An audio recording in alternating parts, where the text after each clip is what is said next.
Come with me to a week of premieres that went from 1 to 3, including The Wild Robot, Life of Pi, and Flow. Starting off with The Wild Robot at the Scotiabank Theatre in downtown Toronto, this was the second showing of the movie, and it is probably now my favorite movie of 2024. Genuinely, it was fantastic, and I got very lucky having seats at the front. Just watch. Now the thing we really love, we have some guests. Ooh. Yeah. Please welcome the director, Chris Sanders.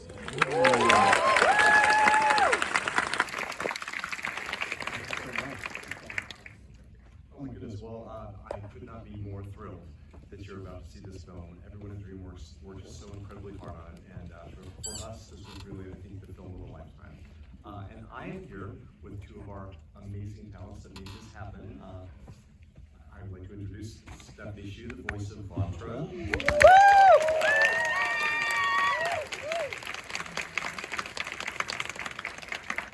And the voice of our robot, Roz 7134, Lupita Nyong'o.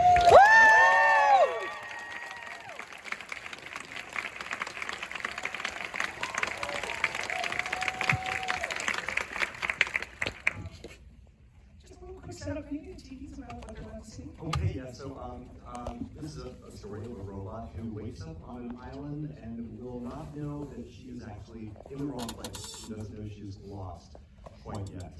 So she's just going to move inland and she's going to do what she was programmed to be and to do.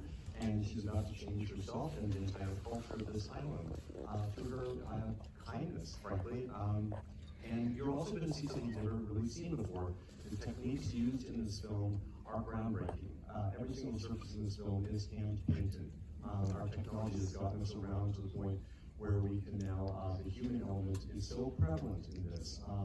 We were able to paint our backgrounds and our environments in dimension. All of our characters also are covered with human brush strokes. They're all painted. So it will feel like nothing you've ever really seen before. So again, we're just really thrilled that you're going to be seeing this today.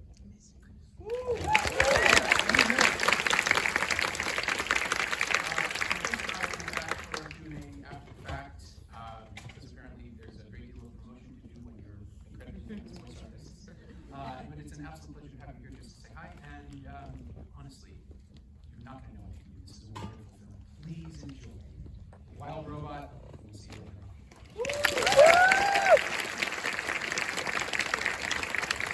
Gonna pause right here for a second. This next clip includes spoilers for the movie, and is the Q&A that happened after this premiere. So if you don't want to see spoilers, skip ahead to the timestamp on screen.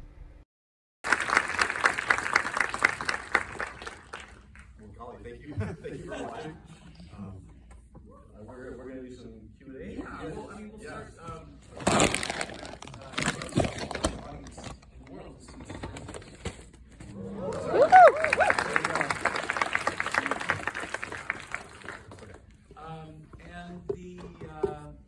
I saw it on a much smaller screen, and I mean, I was here, and the thing during the migration sequence, I was just watching the audience more than anything else, and you were all doing the same thing I was doing, which is this. But it's stunning, and I really wanted to start there. We can talk about the emotions, we can talk about all of this stuff, the service of the animation to the feeling. The way you described it at the very beginning is terrifyingly complex to me. How do you even know you can pull something like this off? I didn't know that we were going to reach this I guess, point, or reach out this far. We had made some great strides in getting away from that like CG look that we've been watched to for such a long time. With Bad Guys and Puss in Boots' Last Wish, DreamWorks have made huge advances in getting this more illustrated look. When you begin this process, some of our artists do color sketches, studies, and they are very quick and loose and impressionistic. And there was one artist in particular who I focused on, and I asked Ramon Zibak, our production designer, how close to that could we really get for the finished film? And he said, let's go for it. And it was a softer, again, more impressionistic look. And I saw them in process, but the day that I knew they'd actually reached that far out was when I was was in a meeting that we do every week, and it's artistic dailies, color dailies, and we were looking at all sorts of things, character designs and color studies. I was looking at what I thought was another one of those color studies, and then somebody pushed a button and it began to move, and I realized, oh no, that's the film.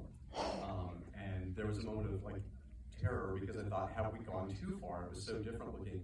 But the moment that we got our characters like placed into that shot, and they had likewise the same painted surfaces, I knew that we had something amazing. So I set a goal, and they reached it. And then every day after that, it happened more than once that I thought I was looking at color studies, and it began to move. So, yeah, we set a goal, and they actually reached it. It's incredible. And of course, it's all on the surface of feeling the heart. I'm not sure everybody here knows your credits, so you should probably list off a couple of the other things you've done before this. Lucy was a production designer on Lion King. My first gig writing and directing was Lilo and Stitch. After that, African Dragon. Some stuff. But they're all about kindness. They're all about relationships, sustenance. A lot of them are human-animal connections, human-creature connections, and this is about, a little bit of learns to love, but also it's about the weird border, the barrier. Like, it is as much about the mesh of technology and humanity as the animation is, and I find that absolutely incredible. That it's a round head with two eyes. It doesn't have a smile. It doesn't have raw. It's cheap.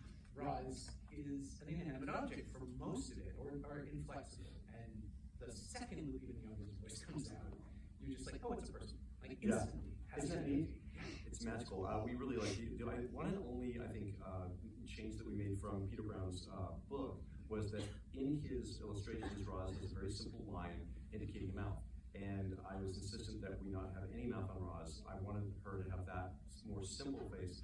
I really feel like people project their emotions onto something like that more effectively. And I also wanted to, frankly, give our animators some limitations. Because when you have limitations, then you have to succeed in other ways. So we really needed Roz to be a lot more, I guess, emotional in her pantomime, in the way she moved. And we gave her plenty of articulation so that the animators had opportunities to move her in unusual ways. We always wanted her to be interesting. We have little things that we added to her so that there were always surprises along the way. And of course, Lupita Nyong'o, her voice performance carries a lot more than I think a character's voice normally carries, because again, that lack of articulation on her face means that when we left our recording sessions, like all that emotion and all that nuance had to be in the recordings. So she had an extra big, I think, like job ahead of her, an extra big challenge. And of course, she accomplished it beautifully. Yeah. I mean, there's a thing. This is something I learned from musicians. Brian Wilson recording the Beach Boys songs. He would smile when he sang because he pitches it a different way. Pitches the voice into that, and you can sort of hear the smile. You can definitely hear the smile when Ross is talking early on. And then as things get more serious, the performance gets more serious. And then Stephanie Shu comes on, and she smiles all of her dialogue. Yeah, we had a shorter amount of time to really get there with Stephanie. And we wanted that character to be unsettling. So that's the idea that we had, is that like we excused that broad performance by saying that it was programmed into her. I think it was nice. It got you into a really sort of unsettling, uncomfortable place instantly. And we also, I don't know if you noticed this, but when Vantra's character comes out, Stephanie Shu's character, she's touching Roz all the time. Because we want to remind the audience that like two universal dynamics, Roz is like a lawnmower or a blender. She's just a piece of equipment that they own. So we wanted Stephanie's character to have no like problem just poking at her and turning around and doing these things. It's a great touch.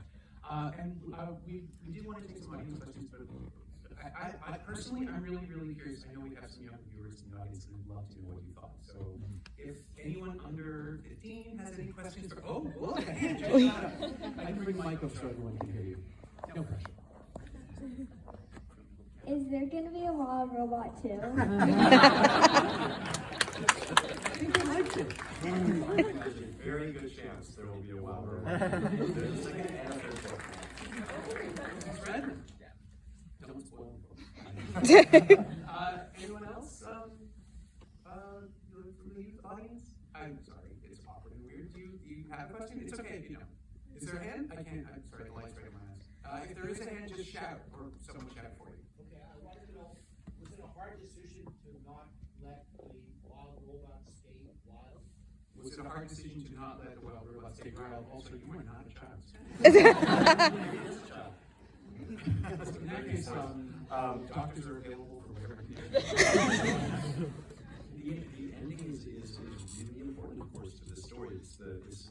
In the book, she likewise leaves the island and she goes back to the mainland. I wrestled with that just a little bit as the screenwriter. You want to give the audience a satisfying ending, so I considered, like, well, could she stay and we'd be wrapped up?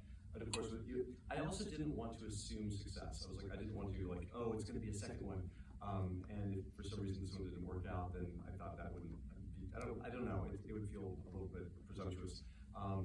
I wrote two different endings, the one that you see here and a different ending.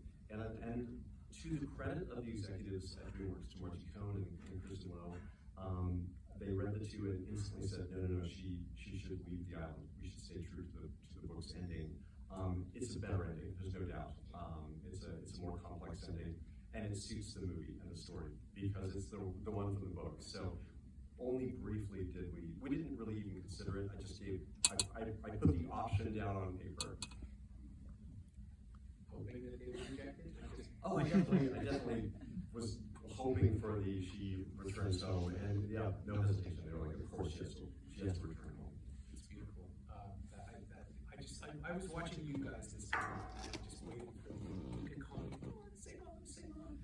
But she never does. There's actually there's a stopping point with Roz in her dialogue where she's like, I'm looking for someone. Like, she's always holding back, which is kind of quietly beautiful thing. Like, she understands that they're not the same, but she did not. It's guilt, right? Like, she's carrying the guilt of killing his real mother, and she knows it.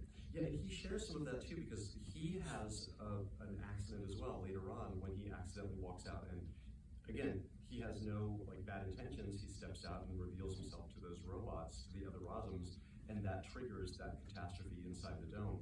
So he had, the whole life is complex, it's unpredictable, and I would imagine that Bill understands better by the end of this story that the circumstances around Roz's mishap. Yeah, is that all in the book too? I have to admit I haven't read the book. How much did you bring into the story? That part we modified. In the book, it is on a farm, and I mean this is on a farm, but it's in this giant high-tech farm, this sort of Epcot-like place. Developing this was actually really, really fun because, of course, she ends up on this island where everything is chaotic and dangerous and unplanned, and of course that means that where she was supposed to be really should be just the opposite of all that. So the Universal Dynamics designed city is under a dome, it's climate controlled, everything's planned and smooth, and she would have fit in perfectly. Yeah, we also see in very quick glimpses that San Francisco, the Golden Gate Bridge is underwater.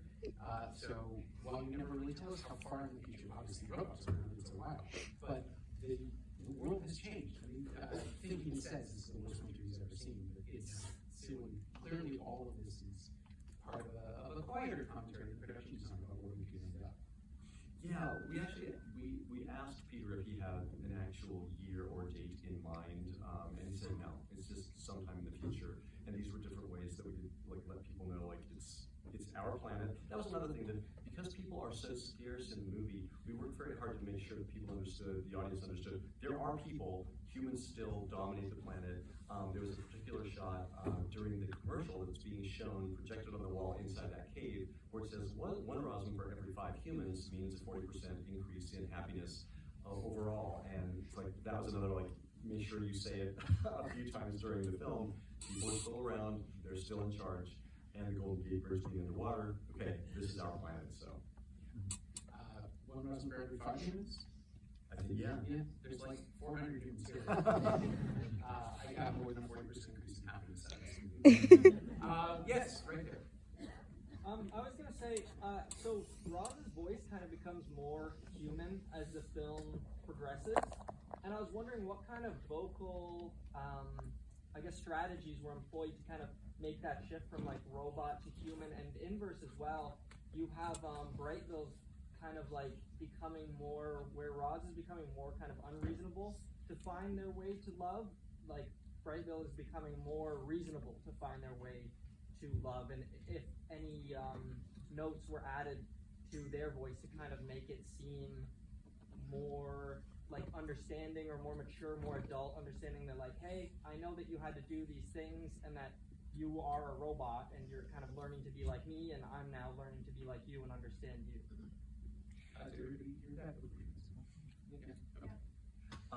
Everything that you hear is pure actor. There's only one treatment that we ever did with Roz's voice. Once in a while when she opens up some of her panels, there's a bit of an echo because we thought like the sound speakers are probably echoing through the inside of her. Otherwise, that was all repeated, and it was all kid. And that was one of the reasons that it took such a long time to get this done, is there was some trial and error in figuring out how Roz should sound at the beginning and the end. Lupita reminded me that the way we thought of it was engineered optimism. So Lupita would tighten her voice, and she'd have to tell you exactly how she did it, but that sound, the high pitched hello, that's just all her. And so in our recording sessions, we had to understand, or we had to keep track of where we were, because in these recording sessions, you might do things from Act 1, 2, and 3 all in the same day. So as we bounced around in different parts of our script, we had to just make sure we understood, like, okay, we were in the center of the movie, or we're at the end of the movie, or we're at the opening of the movie, so that we know, like, she would know where to play her voice. And so one of the fun things, of course, about this is that in the cave, in the robot graveyard sequence, as we call it, where she meets another Rosum, of course, that's Lupita again, but that's like opening like Series 1 Lupita, or Phase 1 Lupita with her optimistic voice, speaking with Phase 3 Lupita, which is the more relaxed voice that's using contractions, etc. And I know that people have always wondered about animated films. Did you guys ever get a chance to record together? Did you have like a chemistry for Lupita Nyong'o and Pedro Pascal to see if they can work together? We came really close to having Lupita and Pedro record at one point, and it didn't quite work out for various reasons, scheduling, etc.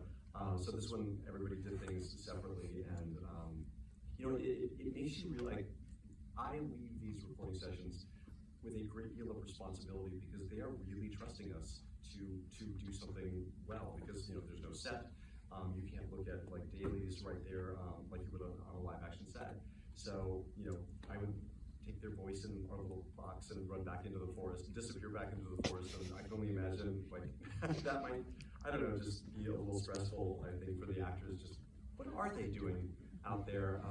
But it's a slow enough process that at a certain point we were able to show the actors bits and pieces of the animation.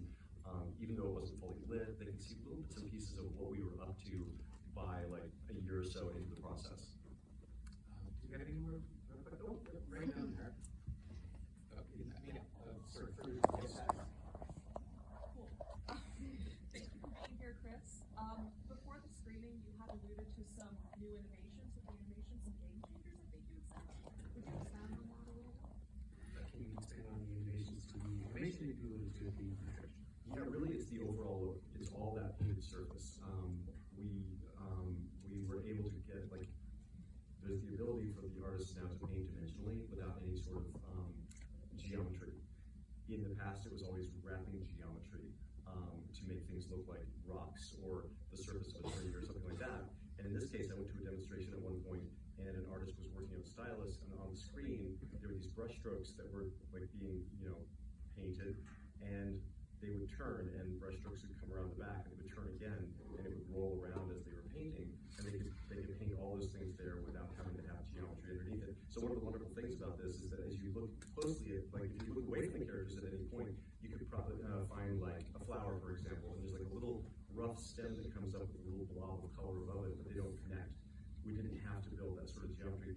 That freed us from the kind of repetition that we are fighting against. So if you need like a field of grass in the past, it was like the same piece of grass over and over, and then you get maybe 10 variations, and now it looks a little bit more natural, maybe 20 variations, more natural still. But in this case, we didn't have to have all those individual blades of grass. It was just big, fat brush strokes that indicated those things. It was like being in a gallery and walking close up to a Monet, say.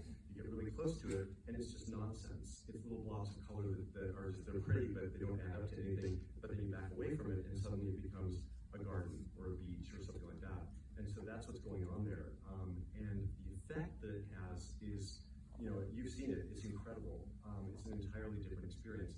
It's a very sophisticated look, and I think it helps us all see it the way that I saw it when I read the book. And you really see it on another level. Yeah. I was kind of listening heavily on Lisa's for a while. Yeah. It goes deeper and deeper and deeper. Yeah, the characters fur, when you get close to the characters, I think some of the posters are really nice to look at because you'll see things or the other characters, and that's them from the movie, and you just see fields of color with these like rough brush strokes, and that took a long time. Unfortunately, my phone cut out at that last bit, and I wasn't able to get the last full question recorded for the Q&A, but that was everything about it. I loved the movie. Definitely go see it when it comes into theaters. Up next, Life of Pi. So we got to see Life of Pi the day after seeing this in theaters. So I went from seeing the wild robot to seeing the most fantastic puppetry I've ever seen on stage. This was Life of Pi by that Mirvish put on at the CAA at Mirvish Theatre. It was incredible. It was not the opening night, but it was a premiere for me. I cannot wait to sit down and talk about this movie more, or, well, less movie and more of the puppetry in the show more. So stay tuned for that video coming up. And then I decided, why not? At the end of the week, let's throw in one more movie. Let me take you to go see Flo and the Q&A with that one. Forewarning again that this Q&A does include mild spoilers, but not as egregious as it was for the Wild Robot.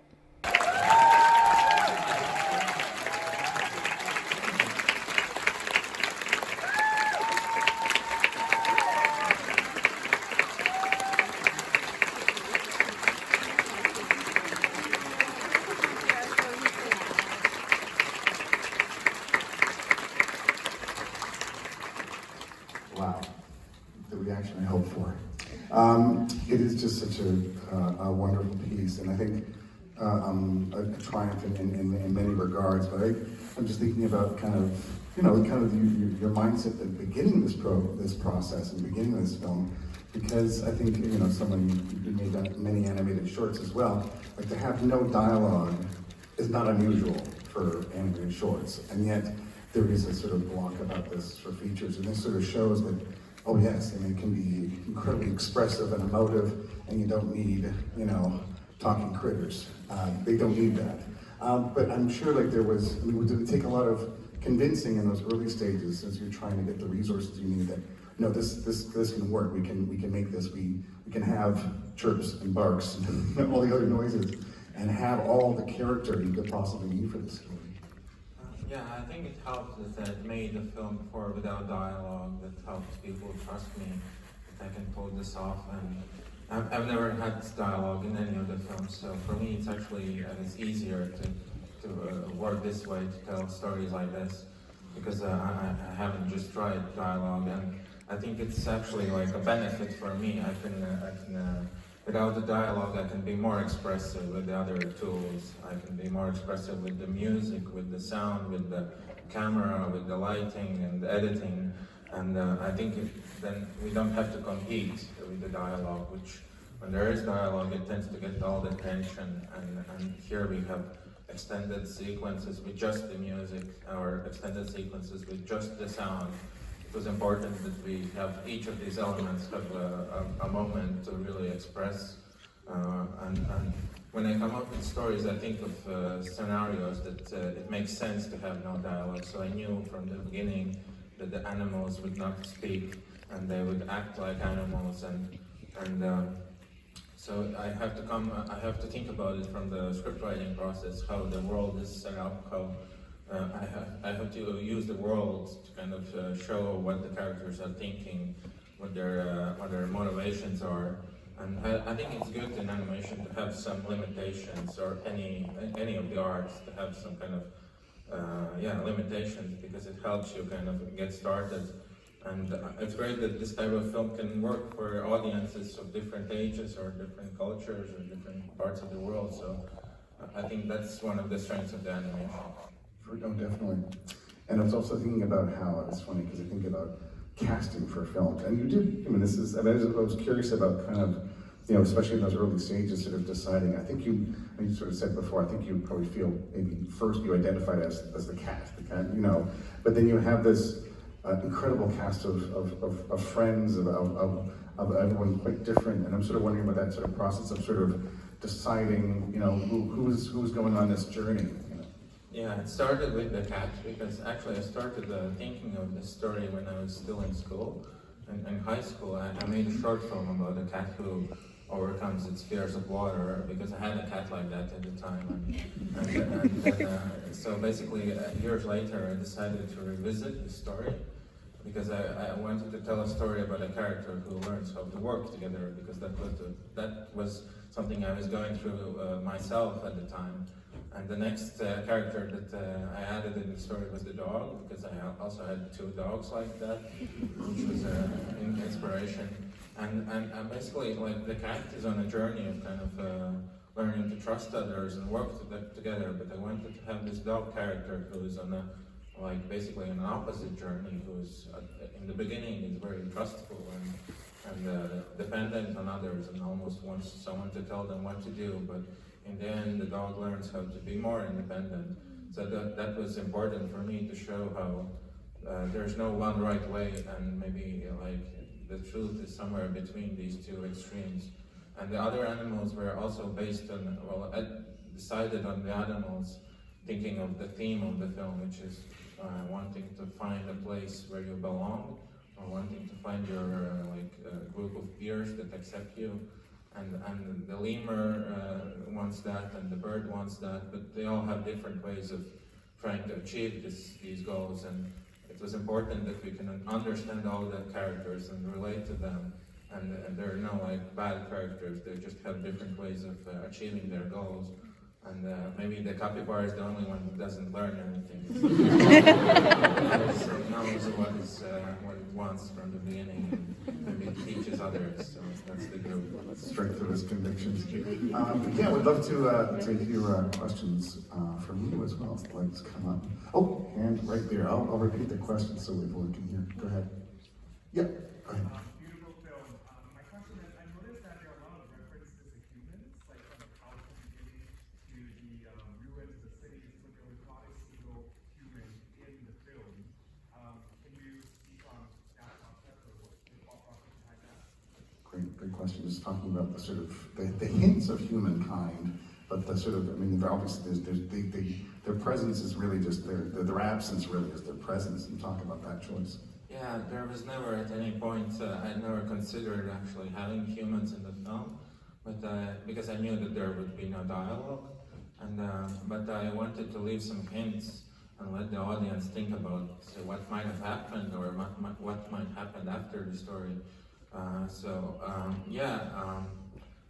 Well, basically, I find the animals more interesting. I didn't think that there was a need to add any humans, but what happened to them is up to the audience, really. I don't have a concrete answer. But I think they might have escaped before. Well, there are some clues that this is not the first time there's this flood. We see a boat early on in the tree, and so maybe this is not the first or the last time there's this flood. Well, I think we said that because presumably the final creature we see who's been bleached, and to have that lovely gravestone at the end, it's the hope that the water comes back. And that's not necessarily a bad thing, for some of the creatures. Yeah, it's bad for some of bad for some of the creatures, but not others. Oh, sure, over there. Okay. There's some wonderful cinematography in this film. What were your most favorite and working with the cinematography over the team? What were your challenges and process and inspiration? Biggest favorite moments and challenges in sort of developing the sort of key sequences and the cinematography, which is interesting, even using the word when it's all entirely happening in a digital space. Yeah, it is something that I'm really most focused on myself. I spent quite a long time kind of designing these scenes. And what is unique about this film is that in pretty much all of animated films, you use storyboards. You draw the film at first in 2D, but we didn't use any storyboards. I was just directly kind of creating the environment in 3D, and I was like scouting the environment, almost like in a documentary with this virtual camera, and looking for ideas. And I think it helps us to kind of find some spontaneity and kind of be improvisational and come up with unexpected ideas. And we couldn't use storyboards because of these long takes that I wanted to use. There are some shots that are 5 minutes long, and the camera is moving so much, not just panning or tilting, which would be okay to animate, in storyboards, but because it's moving in depth and it's turning like 360, that is like impossible to draw. So because I'd made all of my films before using this technique of just directly building the sets and finding the ideas, even though I had a team and a budget, I still wanted to use this technique on this film as well. Because I think the long takes really also help you be really immersed in the space. You get to be very close to the characters, but you also see the environment. And we wanted to treat the camera almost like character in itself. It shows emotions. You can sense the fear in the way the camera moves, or the curiosity.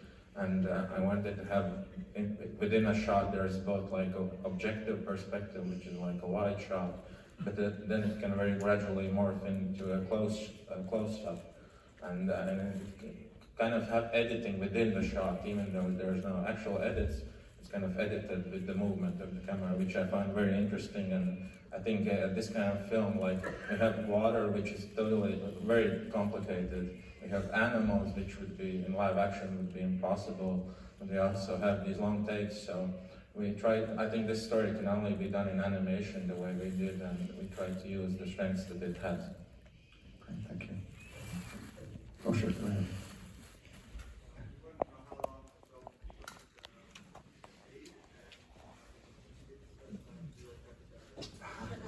How long the film took to be made, and you get to spend time with real capybaras? Yeah, so it took 5 years, which is long, but for animated features, that's quite typical. Of course, in the beginning, it's just me writing the story and kind of gathering the funding and looking for partners. So the actual production is much shorter. But yeah, it's 5 years, and yeah, there's I went to a zoo to research some capybaras, but actually there's a funnier story about our sound designer who went to record capybaras' voices. And so basically, capybaras are very shy, they don't really talk. And so he had to go into the place with the capybara, and he had to tickle the capybara. but the voices of the capybaras are very strange, they're very high-pitched. And so it didn't really fit our character, this very calm and big creature. And so we had to, we were quite serious about using real animal voices. There are no human voices for the characters. But for the capybara, we had to be a little bit more creative. And we looked for other actors because the real capybara didn't really fit this character. So we looked long and wide, and we settled on this baby camel. So that's like one of the illusions of cinema. This baby camel gets more work. So great performance. I see a hand over there. Yep, go ahead. The movie was fantastic, but I'm saying, who was the composer for the film? Because I love the music throughout the whole film. Oh, great, talking about the composer for the film and the use of music, which is, again, very extraordinary. So I did the music myself with another composer, Richard Zaljupa. I had done the music on my previous film.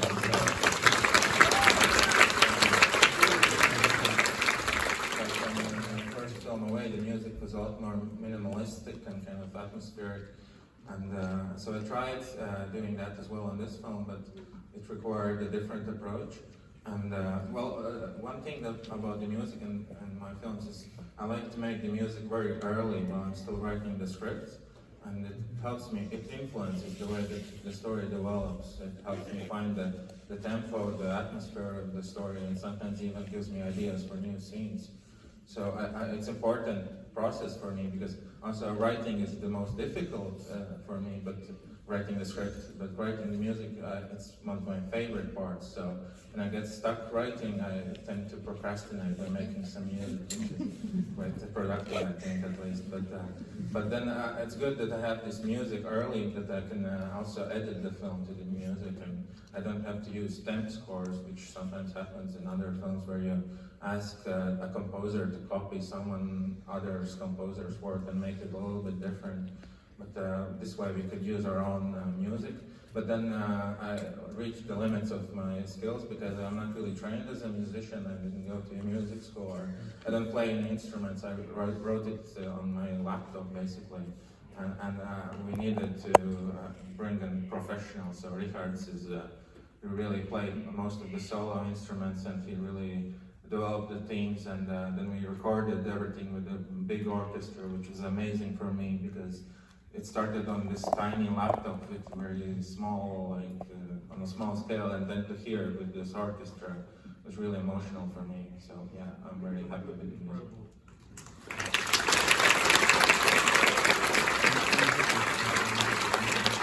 I see someone in the same direction who's waving. Yeah, go ahead, please.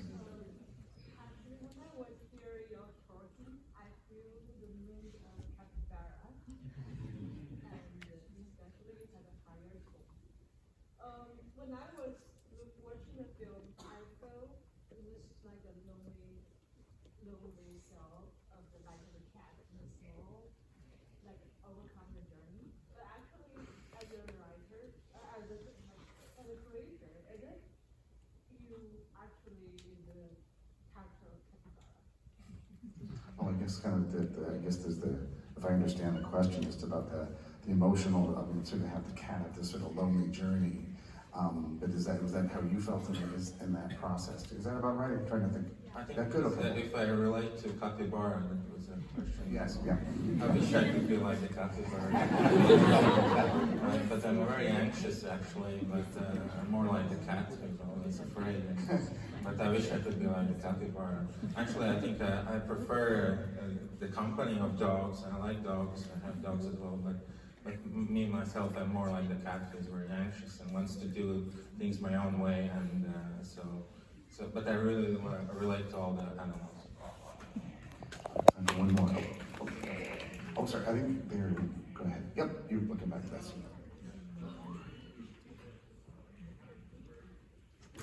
What happened to the bird? Yeah, so I don't have an answer for you. I have to think about that. But, well, I will tell you about the scene, how it came to be. Well, so the cat is always trying to escape from things. He's wanting to avoid problems. So at first it climbs up its house, and waits for the flood to just go away. And then later it climbs up on the mast of the boat and waits for the other animals to stop arguing. So it just wants to avoid problems. And then the towers, those cliffs, the cat and the bird are escaping from their problems. And they've escaped so far that basically the bird has gone too far. It's kind of lost its connection to the world. And so the cat realizes that it has to kind of step out of its comfort zone and face its fears. And the bird is not really ready for that. It feels like it's kind of lost its will to do that. But it pushes the cat to kind of try again. So that's the scene. What it's really about for me. It is such a beautiful image.